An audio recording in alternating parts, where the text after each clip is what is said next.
Welcome back to the Everything is Black and White podcast. It's time for the view from the opposition, and I'm joined by Paul Gorst, Liverpool Echo's Liverpool FC correspondent. Paul, welcome to the show. How are you keeping? You well? Yes, all good, thank you. It was nice to report on a straightforward win last night for Liverpool, which hasn't happened very often this season. So, yes, all good. I'm looking ahead to the big game at the weekend, which sadly I'm not at, actually. You're not going? You've been taken out of the misery? Yes, something along those lines. No, just booked a weekend away, and I happened to fall on this game. So I will do my best to provide some insight as to the build-up to it, but I won't be there to cover it in person. Well, you never know. If Liverpool win, and I really hope they don't, Honest Slot might think you're the curse. Yeah, you could say that, but I always remind my colleagues that Liverpool's 30-year wait for a Premier League title ended the season I started this job. So they've not done too badly in the last 7 seasons while I've been doing it. So I don't think I'm the curse, but we'll see. You mentioned the win last night in the Champions League, 6-0 over Karabag. And I'm really intrigued to know, in your view, whether you think the good form in the Champions League can be transferred into the Premier League. Because a little bit like Newcastle, they found the Champions League relatively comfortable, I would argue. Obviously, Liverpool through to the next round without the need for the playoffs. Newcastle do have to play those extra couple of games, but it's been relatively comfortable and a joy to be part of. Whereas in the Premier League, it's been very up and down. Why do you think that is? And is it just a case of just keep hoping every week that good form does eventually click?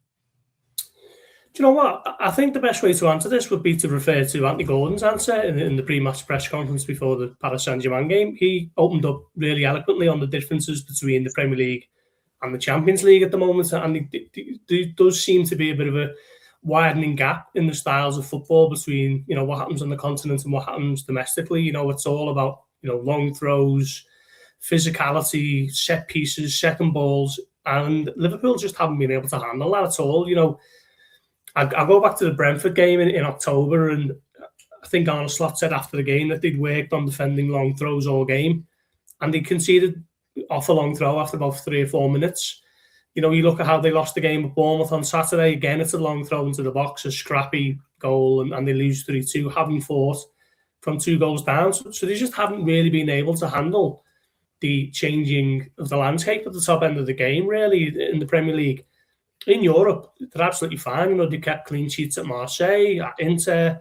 They've beaten Real Madrid, Atletico Madrid, and, have got into the knockout stages relatively comfortably in the end. There was only really the 4-1 defeat to PSV, which was anything as bad as what we've seen in the Premier League at times this season. So the differences in the style of football doesn't help Liverpool domestically. So, I don't think Liverpool are going to be waving a magic wand on the back of a good Champions League result on Wednesday.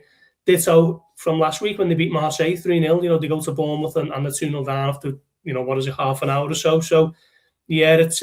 I mean, I'm sure the players will take confidence from it, but it's a totally different game these days, the Premier League to the Champions League.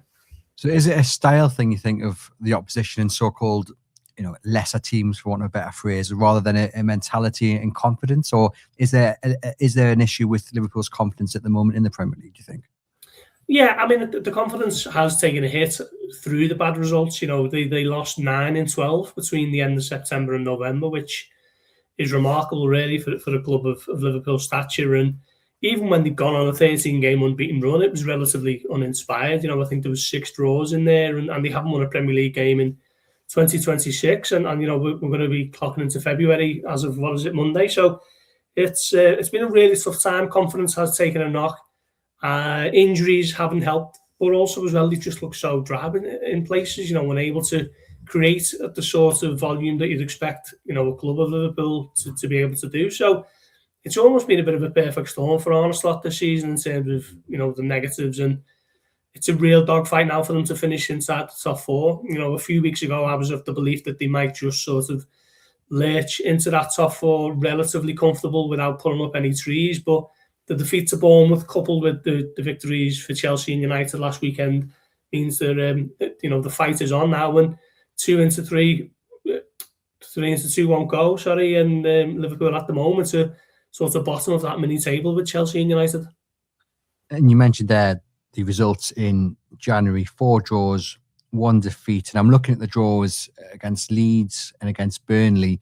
Can you just give our listeners and viewers a little bit of an insight into what Leeds and Burnley did? And is it something you think Newcastle could potentially replicate to at least come away with a point?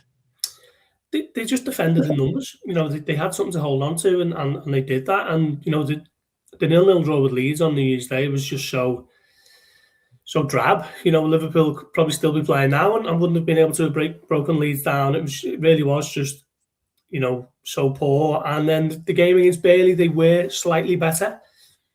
I've got reservations over saying that they were loads better, but some people have said that it was a big improvement. But they had maybe 2 or 3 chances off the line and then got caught cold a little bit with a bad 5-minute spell. Canate nearly scores an own goal. Alisson saves it. And Anfield is sort of racked with anxiety as a result of that. And Burnley saw an opening and punished Liverpool for it with Marcus Edwards. So there were 2 different games, but I guess the common denominator has been that Liverpool were unable to break down a team who were organised and, had something to play for, something to, defend towards, if you like. Well, our viewers and listeners will be able to kind of feel that, because Newcastle have faced loads of teams this season where they have just sat back and absorbed, and Newcastle have struggled to break them down, struggled to find that key pass to get in on goal. And when they have done, they've often wasted their chance. So is that how you think Liverpool are going to set up on Saturday? Will it be a case that they'll have the majority of the ball and Newcastle will maybe dig in deep and look to break on the counter? Yeah, I guess so. I mean, I'm not too sure how Newcastle might approach it, but, the likes of Gordon and Barnes, certainly on the counter-attack, plenty of patience and power, really, haven't they? They've got the tools to hit Liverpool on counter-attacks. It's just a case of what can Liverpool do with the ball. And, far too often this season, we've found that, there's not a lot that they can do. But I suppose if we look at it on the optimistic side, Florian Wirtz had a really good sort of 2-month period now. He scored 5 in a month. Hugo Ekitike has been a revelation. And Mo Salah was back among the goals last night as well. So, as a trio, that's quite a formidable attacking trio, isn't it? So if, 2 of those 3 have good days, then they might have enough to get by Newcastle. But certainly a coach of Eddie Howe's acumen will know that Liverpool have struggled in certain game states this season, and he will look to sort of replicate that, I guess, particularly some of the long throws that we've seen Liverpool unable to handle. Newcastle set up with a 3-4-2-1 formation against PSG in midweek, 3 centre-backs, then you had the 2 wing-backs, and then the 2 men in the middle, whereas for the majority of the season, they've had the 3 men across the middle. They kind of took out the wings as well and went a little bit narrow on it. Newcastle arguably putting one of their best performances this season. Do you think a formation set up like that, where you have got essentially 5 at the back, would that work in Newcastle's favour? Do you think that would be something Liverpool would struggle with? I think it'd give them more solidity at the back. It's just a case of whether they'd be able to break in numbers when, the possibly rare opportunities that does happen. I think Bruno Guimaraes is so important to what Newcastle are trying to do as a bit of an outsider who obviously doesn't watch them every week. But yeah, I mean, I think generally if, Eddie Howe's looking to get men behind the ball, that inevitably will place the onus on Liverpool to break them down. And the amount of times that Arne Slot has mentioned Liverpool's struggles with low blocks this season, he's starting to sound like a broken record. And, even Steven Gerrard mentioned it last week on the TNT coverage that, essentially stop going on about it, because it's basically a neon sign for opposition teams who are looking to exploit your weaknesses, and that has certainly been Liverpool's biggest one. So if Newcastle come with 3 at the back and they look to break out with some wing backs, then that could potentially be a game plan that suits Newcastle and won't help Liverpool. It's going to be interesting because they did that without Bruno. Bruno was on the bench, but they decided against starting him or even bringing him off the bench because of an injury picked up in 2 games ago. So he'll face a late fitness test, but the likes of Jacob Ramsey, Santonari and Joe Willock did very well against the odds. We mentioned there the results against Leeds and against Burnley. Is it a case that Anfield and Liverpool to a degree, does it not come with that fear factor anymore? Because no matter how good Newcastle have done in previous years, when you see that fixture coming up, it's always Anfield, and I'm always feeling a little bit nervous about it. But I've got to say, and I don't know whether this is because Newcastle have played so many games that I've been a little bit lethargic, but I'm not looking at Saturday thinking, oh my goodness me, I'm come away with a point. It'll be a bonus. I'm not necessarily saying Newcastle are going to win, but I'm certainly not fearing it. No, I think that's entirely fair. I think teams are feeling that they can come to Anfield with a game plan, stick to it, and eventually get some reward from it. And Burnley was the perfect case in point. I think the XG on that was 0.4, and Liverpool's was 2.95 or something. And I'm not particularly someone who massively worships the XG and stuff, but that was an indicator that Liverpool should have been home and hosed. But if you defend resolutely, you get men behind the ball, you get men in your own box, then you do have a chance of coming away from Anfield with something, whether that's a goalless draw or maybe even hit Liverpool on the break. And Liverpool failed to beat any of the newly promoted teams at Anfield this season, which I think is the first time that's ever happened in the Premier League era. So, with respect to Burnley and Leeds and Sunderland, particularly Sunderland, Newcastle will feel that they are better than all of those three and can come to Anfield with some real quality in the final third and make the most of it, even when it presents itself. And does the fact that, because you said earlier, Liverpool face a battle just to get into the top 4, top 5 at the end of the season. Obviously, I don't know, you can correct me if I'm wrong, but I assume the expectation would have been at the start of the season to get the title. The fact that they are, quick maths, 14 points off the top. Does that add into like a sense of nervousness with every Premier League game? Because it's not just about winning that game, it's also about accepting that you've fallen so far from what the original expectation was. Yeah, I think the expectation for the title challenge generally sort of died down a while back, really. Liverpool lost. I mean, they won the first 5 games of the season, but none of them were really complete performances. You could argue the win over Arsenal was because of who it was against, and maybe, going to St James's Park and coming away with a victory, has to be considered a big result as well. But even when they were winning games, they weren't putting in performances of champions. So it's been a really tough season, and that acceptance that it's not going to be a title challenging season came around maybe somewhere between October and November, if depending on your specific viewpoint. So Liverpool have known that they've been in a top 4 battle for a while now, and up until last week, it was probably one way you'd still say that they were favourites to win. But United look hugely rejuvenated, don't they? Wins against the top 2 in Michael Carrick's first couple of games. Chelsea, likewise, really, with Liam Rosenior. So, yeah, it's going to be a really tough battle. And I think the worrying thing is Liverpool's whole sort of MO as a club is predicated on the Champions League finances to come through. So failure to qualify for that really does set them back. So it's a pivotal few months now. And we've just been talking about, I think opposition teams coming to Anfield and smelling a little bit of blood, which is an unusual thing, really, given that Liverpool's home form generally over the last 10 years has virtually been impeccable. And you look at the table, and it's so tight. Liverpool 6th on 36 points, and Manchester United in 4th on 38. But then you just look down the table to Bournemouth in 13th on 30 points, and then even Tottenham, you could argue, on 14th with 28 points. Like, just a couple of wins, and suddenly it's not even about the Champions League. It's about staying in the top 10. How do you think? Do you think Liverpool look at the table and see that, or is it literally we're always looking up and we're not looking behind? Yeah, I don't think there'll be any focus on what's happening below them. I think, given the standard of players that they've got, the expectations of the football club, they will always be looking up. Unless they are top, they are always looking up. So I think that they will feel that they are involved in a bit of a 3-horse race with Chelsea and United, whether that's right or wrong, and we'll find out, won't we, in the coming weeks and months, whether that is the right way to look at it. But yeah, I don't think they'll be too concerned over the congested sort of bottleneck of the Premier League at the moment, because as you say there, a couple of wins and it can take you away from it entirely. And I just think the disappointing thing for me, you know, watching Liverpool this season is the amount of late goals that they've conceded.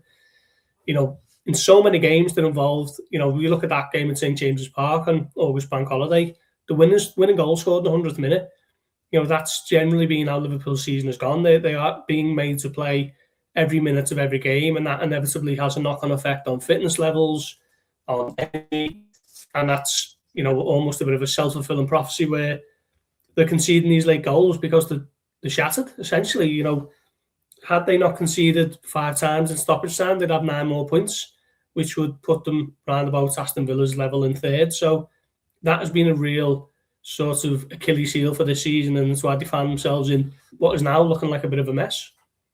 It's amazing, isn't it? Because there's so many teams with a stat similar to that. Newcastle have, I think, thrown away 15 points from winning positions. Brentford have done something similar, and it's amazing. You think, like, if everyone had done just held on to a lead or not conceded late, the table would look extremely different, wouldn't it? Just want to ask about, you mentioned Mo Salah there. Obviously, all that drama pre the African Cup of Nations, scores for the first time, I think, since November, something like that. Is all well now? Is everything water under the bridge? And from a Liverpool point of view, it's just going to be getting back to business? Yeah, I hope so, but I don't think it is. I think, you know, what Mo said there at Ellen Road on that night, I was one of the few who was there in front of him, and it was genuinely extraordinary, some of the things he was saying, you know, being accusing the club of being thrown under the bus, and, you know, he almost suggested that there are people at the club who wanted them out. So they have held sort of clear the air talks, him and Arne Slot.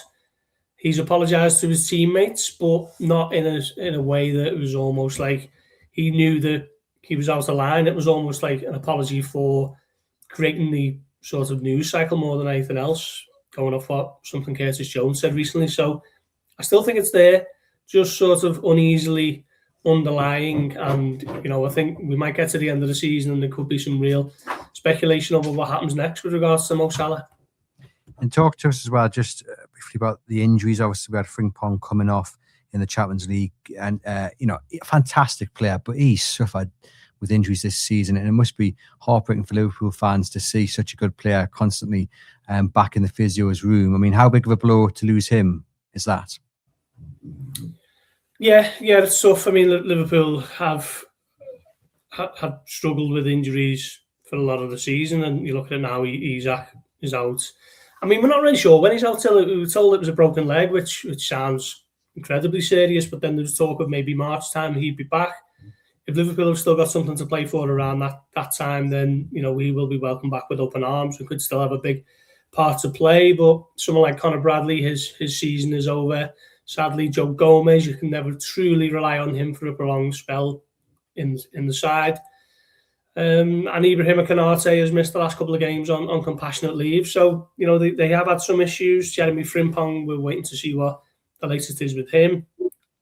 Hopefully it's not as serious as the other 2 hamstring injuries, where he's been out for a combined time of close to 4 months, really. So, yeah, they have had issues on the injury front. And I think with Isak, you know, he's never really looked 100%. You know, he didn't have the pre-season for reasons that we're both acutely aware of, and that has had a knock-on effect on his season. So, you know, if he's able to contribute something, anything in the latter part, then great. But I think Liverpool will be taking a sort of long-term view with him now, with the idea of getting him up to speed, you know, and come flying out the blocks for next season.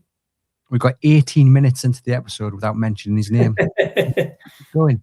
But yeah, we'll see what happens with Isak probably next season, as you say. Just a reminder, ladies and gents, this episode is sponsored by NordVPN. Do click the link in the podcast description box for a discounted offer on your plan. No risk with a 30-day money-back guarantee. One subscription can be used across 10 devices, and it keeps you safe while browsing on public Wi-Fi. Just want to ask you, if Eddie Howe picked the phone up to you, Paul, and said, give me the one main weakness I can exploit on Saturday of Liverpool's, what would it be? I'd hang up on him. I mean, I'm not too sure if Newcastle have a sort of long throw specialist. Everyone seems to have one these days, apart from Liverpool. But, you know, the trajectory of those balls into the box, they're slightly different to corners, aren't they? And Liverpool have really struggled dealing with the sort of second balls that happen around that. So that is maybe something to exploit. They've tightened up a little bit on corners. It was a real glaring issue for them before Adam Briggs, the set-piece coach, was relieved of his duties just before the new year. I don't know if that's just a coincidence or what, but they've improved on that front. But I think just generally defending deep in numbers will give you a chance against Liverpool, because they've proven so often they're a bit too slow and a bit too ponderous to break down teams who are well organised and have players back. So that would probably be my advice to Eddie Howe if we're talking about how to get a result at Anfield. But he's a lot more clued up than me, so he'll have a better idea himself. Don't think they've got a player that you would particularly say is the long throw specialist, but they do have a towel on the side of the pitch. So that does suggest that they are trying to make the most of what seems to be the in thing at the moment. In terms of Newcastle up front, Waldemar started against PSG. Wissa started the game before, so it's probably going to be a flip of a coin to who plays on Saturday. But obviously Wissa stretches the back line a little bit more. He tends to play off the shoulder, runs into the channels, whereas Waldemar tends to be a little bit deeper and likes to bring others into play, isn't always in the box where he should be. Which one do you think would cause Liverpool more problems? Probably Wissa, because of the speed. If the spaces open up, then that will be something to exploit. I do like Waldemar whenever I've seen him. He's got an incredible touch and brings players into play, like you say. I think as he tailed off slightly in recent weeks after what was a really good start, but it looked like you've got yourself a top Germany international in waiting there. But yeah, I think Wissa probably would be the way to go for Newcastle. But again, he hasn't really played a lot of football, has he? I think he had to wait until fairly recently for his debut. In fact, was it in the Carabao Cup? So maybe he, might not be up to 100%, but I'd probably side with Wissa over Waldemar if you're looking to exploit Liverpool, where the weaknesses might be on Saturday night. Let us know in the comments your thoughts. Is it Wissa or is it Waldemar on Saturday? And all that remains to be done then, Paul, is to get your score prediction. How is it going to go? See, I went on a little bit of a run with getting these right on the Blood Red podcast. I think I called Fulham 2-2 and Arsenal 0-0. So, Liverpool's still waiting for that first win of 2026. Surely you can't stretch into February. You've got a really good record against Newcastle at Anfield. So, your listeners might not like this one, but I'll say 1-0 Liverpool. I think it's going to be tight. I always joke with the opposition journalists that if you've been on a bad run or you need a win, the doctor will prescribe a game against Newcastle United is the remedy. It'll be interesting because for me, it's going to be very difficult for Eddie Howe to change the formation or change the personnel on Saturday. But then that means not playing Barnes, not playing Gordon, not playing Bruno. That's different because if he's fit or not. But it's going to be really intriguing to see what he does. But I just hope that whatever happens, the space between the midfield and the defence isn't given to Liverpool, because that's been their main downfall all season, is just allowing opposition teams to easily float in between the defence and the midfield. And we saw it on Wednesday against PSG. I mean, it's a great strike, but there's three PSG players on the edge of Newcastle's box and not a single man around them. And if you do that against a team like Liverpool, you're going to get punished. So it's all about just being tight at the back, being disciplined. But we saw on Wednesday that once they get the heads in the right place, they can do that. I'm going to go for a 1-1 draw, which I think would be a good point for Newcastle. I certainly don't think it's going to be a battering like it has been in previous seasons. So 1-1 for me, and we'll see what happens. Big thank you to you, Paul, for popping on to the podcast. To you guys watching and listening, do get into the comments. Let us know your thoughts on anything that me and Paul have discussed in today's episode. Hit thumbs up. Do subscribe to the channel as well. And remember, take advantage of your NordVPN discounted offer by clicking the link in the podcast description box. And I'll see you guys next week.